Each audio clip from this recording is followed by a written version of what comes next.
ನಾನು ಓಪನ್ ಸವಾಲ್ ಬಿಜೆಪಿಯವ್ರಿಗೆ ಹಾಕಿದ್ದೀನಿ.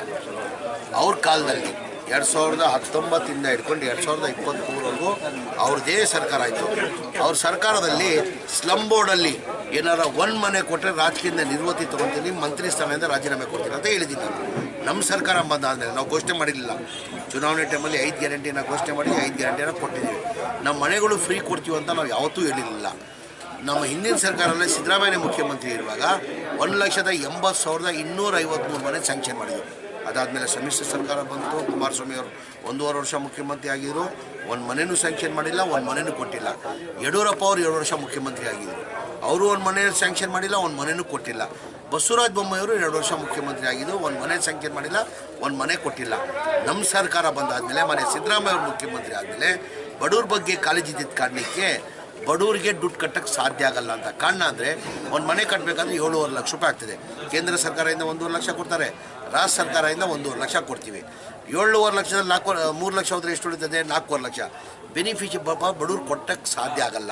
ನಾನು ಮಂತ್ರಿ ಆದಮೇಲೆ ನನ್ನ ಗಮನಕ್ಕೆ ಬಂದಾದಮೇಲೆ ಬೆನಿಫಿಷಿಯರಿ ಪೇಮೆಂಟ್ ಬರಬೇಕಾಗಿದ್ದು 7,400 ಕೋಟಿ, ಅದರಲ್ಲಿ ಬರೀ 310 ಕೋಟಿ ಬಂದಿದ್ದು. ಯಾರೋ 5,000 ಕೊಟ್ಟಿದ್ರು, ಯಾರೋ 10,000 ಕೊಟ್ಟಿದ್ರು, 15,000 ಕೊಟ್ಟಿದ್ದು. ಬಡವ್ರು ಅದು ಕೊಡೋಕ್ಕೆ ಸಾಧ್ಯ ಆಗಲ್ಲ. ನಾನು ಹೆಂಗಪ್ಪ ಮನೆ ಮುಖ್ಯಮಂತ್ರಿಗಳಿಗೆ ಹೇಳೋದು ಏನಂದರೆ, ಪಾಪ ಜನ ಎಲ್ಲ ಬೀದಿಯಲ್ಲಿದ್ದಾರೆ, ಮನೆ ಅರ್ಧಂಬರ್ಧಂ ಆಗಿದೆ, ಜನ ಬೀದಿಯಲ್ಲಿದ್ದರು. ಮನೆ ಮುಖ್ಯಮಂತ್ರಿಗೆ ಗಮನಕ್ಕೆ ತಂದೆ, ಸರ್ ಹಿಂದಿನ ಸರ್ಕಾರದಲ್ಲಿ ತಾವೇ ಮುಖ್ಯಮಂತ್ರಿ ಇರುವಾಗ ಈ ಮನೆಗಳು ಸ್ಯಾಂಕ್ಷನ್ ಮಾಡಿದ್ದು, ಇವನ್ ಮನೆಯೂ ಕೊಡೋಕ್ಕೆ ಸಾಧ್ಯ ಆಗಿಲ್ಲ ಸರ್. ಕಾರಣ ಅಂದರೆ ಬೆನಿಫಿಷಿಯರಿ 4.5 ಲಕ್ಷ ಕಟ್ಟಕ್ಕೆ ಸಾಧ್ಯ ಆಗಲ್ಲ ಸರ್ ಅಂತ ಮನೆ ಮುಖ್ಯಮಂತ್ರಿಗಳು 2-3 ರಿವ್ಯೂ ಮೀಟಿಂಗ್ ಮಾಡಿ, ನೀನು ಹೇಳ್ತಾರೆ ಸತ್ಯ ಹಾಕೋಣ, ಬಡವ್ರು ದುಡ್ಡು ಕಟ್ಟಕ್ಕೆ ಸಾಧ್ಯ ಆಗಲ್ಲ, ಅದು ಎಷ್ಟನ್ನ ಕಷ್ಟ ಆಗಲಿ, ಎಷ್ಟನ್ನ ತೊಂದರೆ ಆಗಲಿ, ಆ ದುಡ್ಡನ್ನು ನಾವು ಸರ್ಕಾರ ವತಿಯಿಂದ ನಾನು ಕೊಡ್ತೀನಿ 4 ಲಕ್ಷ ಅಂತ ಹೇಳ್ಬಿಟ್ಟು ಕ್ಯಾಬಿನೆಟಲ್ಲಿ ತಂದು 2024 ಫೆಬ್ರವರಿಯಲ್ಲಿ ಕ್ಯಾಬಿನೆಟ್ ತಂದು ಅಪ್ರೂವ್ ಮಾಡಿದ್ದಕ್ಕೆ 36,789 ಮನೆಗಳು ಕೊಟ್ವಿ. ಏನಕ್ಕೆ ಬಿ ಜೆ ಪಿಯವ್ರು ಕೊಟ್ಟಿಲ್ಲ? ಇದೇ ತಿಂಗಳಲ್ಲಿ 24ನೇ ತಾರೀಕಿಗೆ ಹುಬ್ಳಿದಲ್ಲಿ 42,345 ಮನೆ ಕೊಡ್ತಾ ಇದ್ದೀವಿ.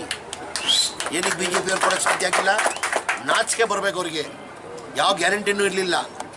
ಯಾವ ನಮ್ಮ ಗ್ಯಾರಂಟಿ ಒತ್ತಡದಲ್ಲೂ ಅವ್ರಿಗೆ ಯಾವ ಗ್ಯಾರಂಟಿನೂ ಇರಲಿಲ್ಲ. ಈ ಗ್ಯಾರಂಟಿ ಒತ್ತಡ 55,000 ರಿಂದ 60,000 ಕೋಟಿ ಗ್ಯಾರಂಟಿದಲ್ಲೂ ನಾವು ಬಡವರಿಗೆ ಮನೆ ಫ್ರೀಯಾಗಿ ಕೊಡ್ತಾ ಇದ್ವಿ. ಇದೇ ತಿಂಗಳಲ್ಲಿ ಬಿ ಜೆ ಪಿಯವ್ರು ಬಂದು ನೋಡೋಕೆ ಹೇಳಿ. ಹುಬ್ಳಿದಲ್ಲಿ ಕಡೆ ಡಿ ಕೆ ಶಿವಕುಮಾರ್ ಅವರದು ಇಡೀ ದೇಶದಲ್ಲಿ ಎಲ್ಲ ಸ್ಟೇಟಲ್ಲಿ ಅವ್ರಿಗೆ ಡಿಮ್ಯಾಂಡ್ ಇದೆ. ಡಿ ಕೆ ಶಿವಕುಮಾರ್ ಅಂದರೆ ಅವ್ರಿಗೆ ಚುನಾವಣೆ ಹೆಂಗೆ ಮಾಡೋದಂತ ಆ ತಂತ್ರ ಗೊತ್ತಿದೆ ಅವ್ರಿಗೆ, ಮನೆ ಶಿವಕುಮಾರ್ ಅವ್ರಿಗೆ. ಹಾಗಾಗಿ ಅವ್ರಿಗೆ ಆಸಾಮ್ಗೆ ಇನ್ಚಾರ್ಜ್ ಅಂತ ಮಾಡಿದಾರಂತ ಯಾರೋ ನನಗೂ ಅಂದರು, ನೆನ್ನೆ ಆಗಿದಾರಂತ. ಅವ್ರು ಇಡೀ ದೇಶದಲ್ಲಿ ಎಲ್ಲ ರಾಜ್ಯದಲ್ಲಿ ಮೊನ್ನೆ ಡಿ ಕೆ ಶಿವಕುಮಾರ್ಗೂ ಡಿಮ್ಯಾಂಡ್ ಇದೆ. ಏನಕ್ಕಂದರೆ ಚುನಾವಣೆ ಯಾವ ಥರ ಮಾಡಬೇಕಂತ ಅದು ಇದು ಗೊತ್ತಿದೆ ಅವ್ರಿಗೆ, ಸ್ಟ್ರಾಟಜಿ ಗೊತ್ತಿದೆ ಅವ್ರಿಗೆ. ಆ ಕಾರಣಕ್ಕೆ ಅವ್ರಿಗೆ ಇನ್ಚಾರ್ಜ್ ಆಗಿ ಮಾಡಿದ್ದಾರೆ.